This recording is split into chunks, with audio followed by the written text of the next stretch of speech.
안녕하세요. 7살 난 딸 하나를 키우고 있는 30대 워킹맘입니다. 남편하고는 얼마 전 완전히 남남이 되었고요.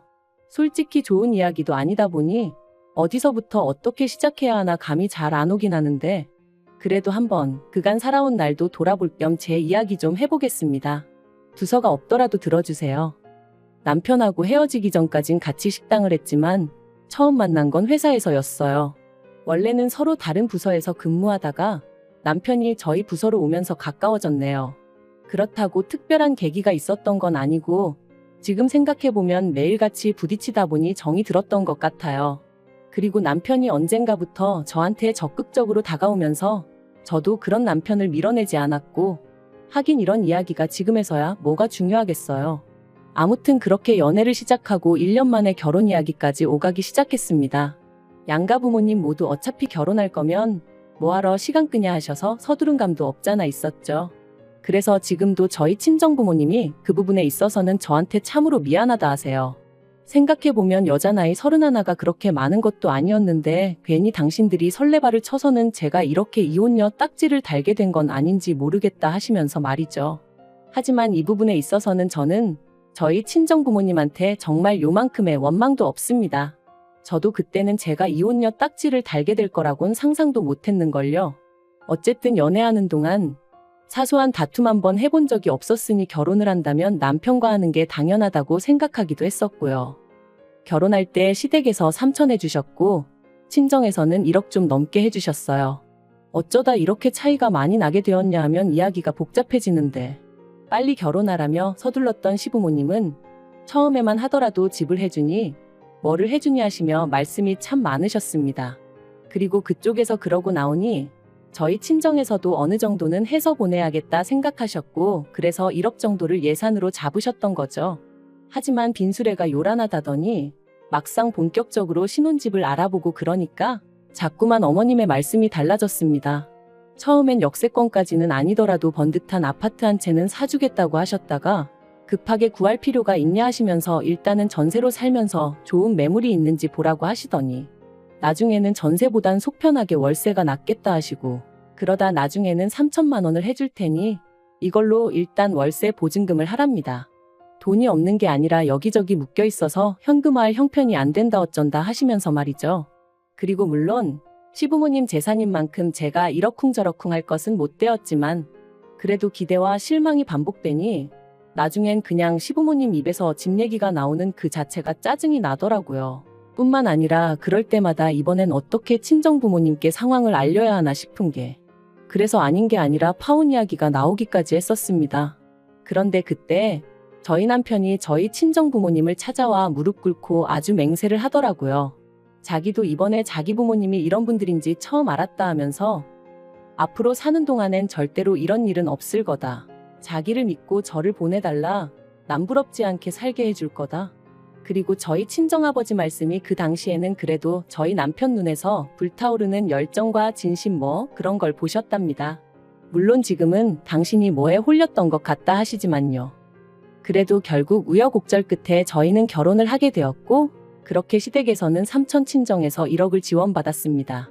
그래도 저희 시부모님 특히나 어머님 어찌나 의기양양하시던지 계속 하시는 말씀이 없어서 안 해주는 게 아니라 상황이 안 따라주는 거라면서 말이죠. 그런데 그때는 저도 뭐 기대할 게 아예 없었기에 네 하고 그냥 한 귀로 듣고 한 귀로 흘렸어요.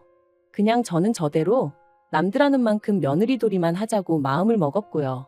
그러다 제가 결혼한 지 3년 만에 어머님한테 아주 질려버리게 된 일이 있었으니 그건 바로 저희 친정아버지가 저에게 출산 선물로 차를 사주셨을 때였습니다. 친정아버지께서 애가 태어나면 어쨌든 집에 큰 차 한 대는 있어야 한다 하시면서 차를 한 대 사주겠다 하셨거든요. 그리고 저는 처음엔 정말 극구사양했습니다. 이미 저나 남편이나 각자 끌고 다니던 차가 있기도 했고 차를 사더라도 저희 능력으로 사야지 친정부모님한테 손을 벌릴 수는 없다고 생각했죠. 하지만 친정부모님께선 마침 가게 일도 술술 잘 풀리고 있는 만큼 이 정도는 해줄 수 있다 하시며 거절하지 말라셨습니다.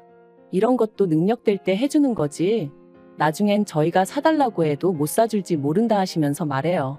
그래서 결국 저는 못 이긴 척 감사한 마음으로 받겠다 했는데 옆에 있던 남편이 어찌나 좋아하던지. 그리고는 말하기를 제가 아이 낳고 육아휴직에 들어가면 사실 운전할 일이 많이 없을 거 아니냐면서 그러면 자기가 종종 끌어도 되겠냐고 묻더라고요. 그래서 그럼 당신 차는 어쩌고 했더니 내 차는 처제주면 되잖아 그러는데 나름대로 그것도 방법이겠다 싶었어요. 그래서 좋은 게 좋은 거다 싶어. 남편도 그렇고 저도 그렇고 저희 친정 부모님도 그렇고 새 차의 주인이 누구냐에 대해선 크게 개의치 않기로 했죠. 그런데 정작 어머님께선 남편 차를 어떻게 처리할지를 두고 어떻게 당신과 상의 한마디 하는 사람이 없냐며 크게 화를 내셨습니다. 그리고는 덧붙이시기를 그 차를 사던 당시 어머님이 현찰 600만 원을 보태주셨었다면서 그러니 그 차의 소유권이 어머님한테도 있는 거라며 제 여동생을 줄 거면 그 600만 원을 토해내라는 거예요. 얼마나 어이가 없던지. 그래서 남편한테 어머님이 그렇게 말씀하시니 당신은 그냥 계속해서 당신 차 끌고 다니라 했습니다.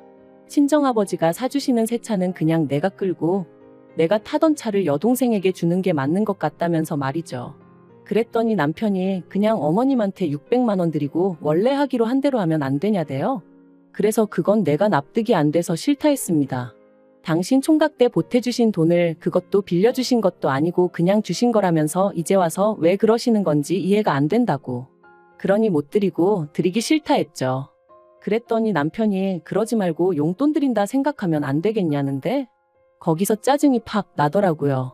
솔직히 이렇게까지 비교는 안 하려고 했지만 남들은 며느리가 임신했다고 용돈 주고 애 낳을 때 되면 산후조리 비용도 대주고 그런다던데 저희 시부모님은 그런 거 제 앞에서 입도 뻥끗 안 하셨어요.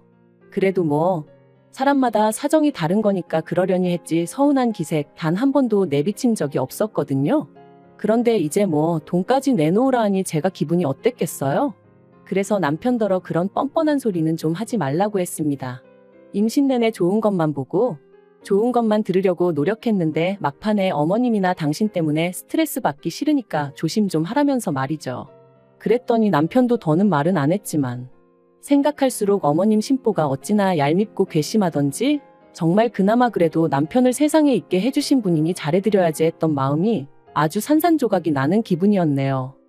그리고 한편 지금으로부터 3년 전 저는 고민 끝에 퇴사를 했습니다. 쉬운 결정은 아니었지만 코로나로 인해 친정 부모님의 가게가 휘청이기 시작했고 회사는 회사대로 인력 감축이다 뭐다 말이 나오기 시작했는데 저랑 남편은 사내부부다 보니 이래저래 불안한 말들이 들려오더라고요. 참고로 회사가 규모가 크지 않다 보니 듣고 싶지 않아도 들려오는 이야기들이 많았죠. 아무튼 그래서 고민 끝에 제가 회사를 나왔습니다. 그리고는 그간 친정 부모님이 운영하시던 가게를 어떻게 하면 보다 효과적으로 운영해 나갈 수 있을지 고민하면서 친정어머니랑 같이 신메뉴를 개발하고 정말이지 눈코 뜰 새 없이 바쁜 나날들을 보냈던 것 같아요. 그리고 다행히 정말 고생 끝에 낙이 온다더니 코로나가 잠잠해지기 시작한 무렵부터 조금씩 가게의 분위기가 달라지는 게 느껴졌습니다. 소위 흐름을 타는 게 느껴졌달까요? 젊은 사람들 사이에서 맛집으로 꼭 한번 가봐야 하는 집으로 입소문이 나기 시작하면서 언젠가부턴 가게가 문을 열기도 전에 사람들이 와서 줄을 서기 시작하대요. 그리고 얼마 지나지 않아서 여러 업체들로부터 프랜차이즈로 한번 키워보지 않겠냐는 연락까지 오기 시작했고요. 그리고 가게 상황이 이렇자 하루는 남편이 제 눈치를 살살 보더니 자기도 회사를 관두고 저희 가게 일을 도우면 어떻겠냐 물어왔습니다. 솔직히 처음엔 당황스럽기도 하고 남편의 그런 제안이 탐탁치 않았던 게 사실이에요. 가게가 언제까지 잘 될지 모르겠는 상황에 저는 남편이라도 비교적 안정적으로 직장 생활을 이어나갔으면 했으니까요. 하지만 남편은 저더러 저도 직장 생활을 해봤으니 자기 기분을 알 거 아니냐며 언제까지 남 밑에서 일만 해야 하냐고 자기도 뭐 주체적으로 일을 하고 싶다나요? 그래서 남편에게 착각하지 말라고 식당 일에 합류하더라도 당신은 여전히 우리 부모님 밑에서 일을 해야 하는 거다. 회사나 별반 다르게 없을 거다 했죠. 그랬더니 그런 말 굳이 안 해도 무슨 소린지 이해한다면서 하지만 회사 상사랑 장인 장모님이랑 같냐 그러는데 솔직히 어쨌든 돈 벌러 왔을 땐 같다면 같은 거지 또 다를 건 뭔가 싶대요. 하지만 그때는 남편에게 그렇게까지 냉정하게 말은 못했어요. 그냥 일단 알겠다 부모님께 여쭤보겠다고만 했죠. 그리고 친정 부모님께선 그렇지 않아도 가게가 좀 더 자리를 잡으면 아예 저를 믿고 맡겨보려 하셨다며 남편이 옆에 있으면 얼마나 의지가 되고 도움이 되겠냐고 그렇게 하게 하라시는 거예요.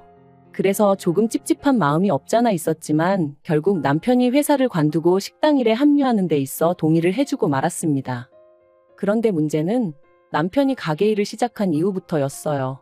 친정부모님은 이제 쉬엄쉬엄 일을 하고 싶다 하시며 가게에 나와 계시는 일수를 줄이겠다 하셨거든요.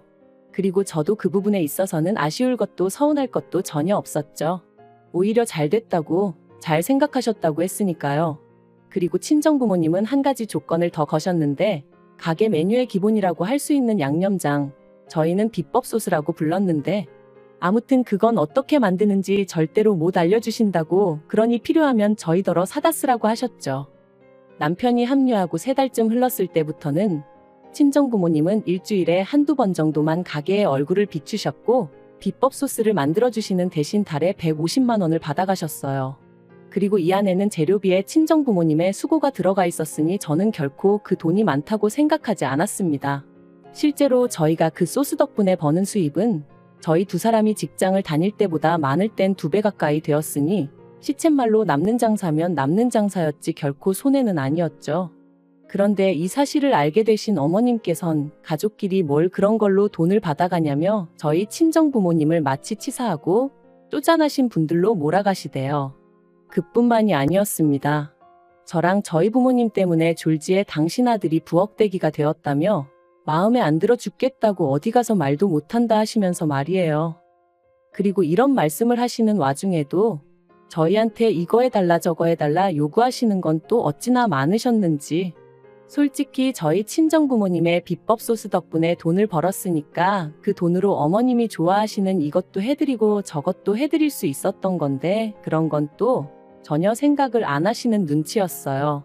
지금 생각나는 대로 하나둘 하소연을 하다 보니 좀 두서가 없긴 한데 따지면 따질수록 저희 어머님은 정말이지 당신 입장밖에 모르시는, 그 와중에 주제 파악은 안 되시는 분이셨네요. 그래서 결국 올해 초 남편에게 수익 구조를 다시 정하자고 말을 꺼냈습니다. 남편은 월급제로, 그리고 친정부모님께는 비법 소스를 만들어주시는 거 외에 제가 그 비법 소스에 대한 사용료를 드리겠다 했죠. 간단하게 용돈을 더 드리겠다 하지 않았던 건 그런 보나마나 시부모님 특히나 어머님께서 가만히 계실 리가 없었기 때문이고요. 그랬더니 남편이 자기가 왜 월급제냐며 화들짝 놀라더군요. 그래서 솔직히 당신이 나와서 하는 게 뭐가 있냐고, 주방에서 일을 하기라냐, 그렇다고 요리를 할 줄 아냐, 와서 내내 카운터만 지키고 있고 어쩌다 손님 테이블 치우는 거 거드는 정도만 하지 않냐, 그런데 왜 당신하고 나하고 수익을 반반 나눠야 되냐고, 그건 말이 안 되는 것 같다고요. 그리고 걸핏하면 우리 부모님한테 돈 드리는 거 가지고 어머님이 감나라 배나라 하시는데 솔직히 듣기 무척 거북하고 짜증난다 했습니다. 그러니까 앞으로 어머님한테 드리는 용돈도 당신이 당신 월급에서 알아서 챙겨드리라고도 했죠.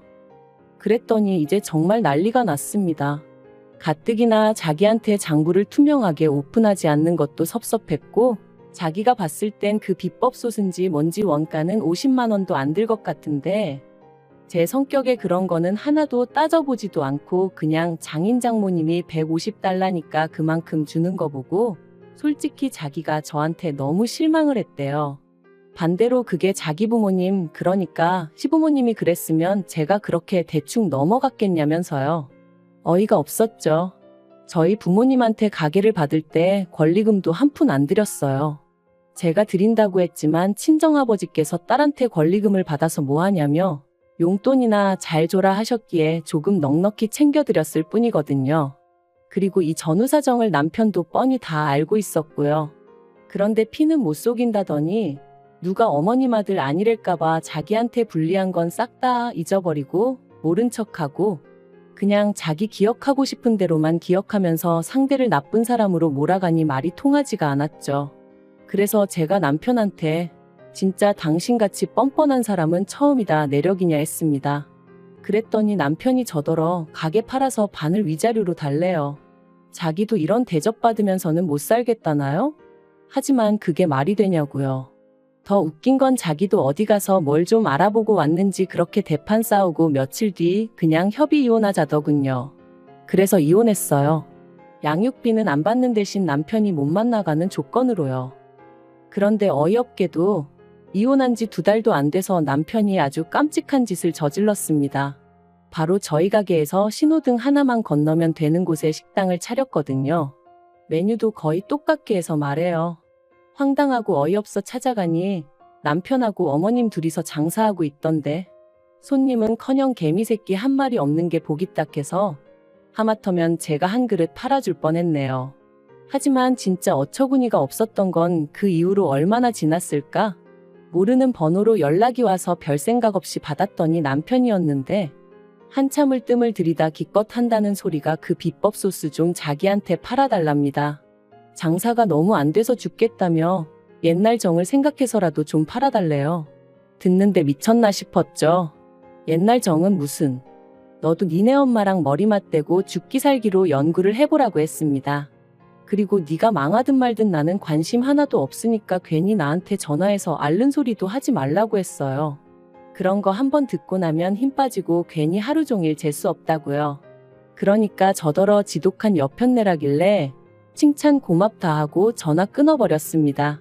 그 나이 먹도록 아직도 세상사가 자기 뜻대로 풀리는 게 아니라는 걸 모르는 건지 한심할 뿐이에요.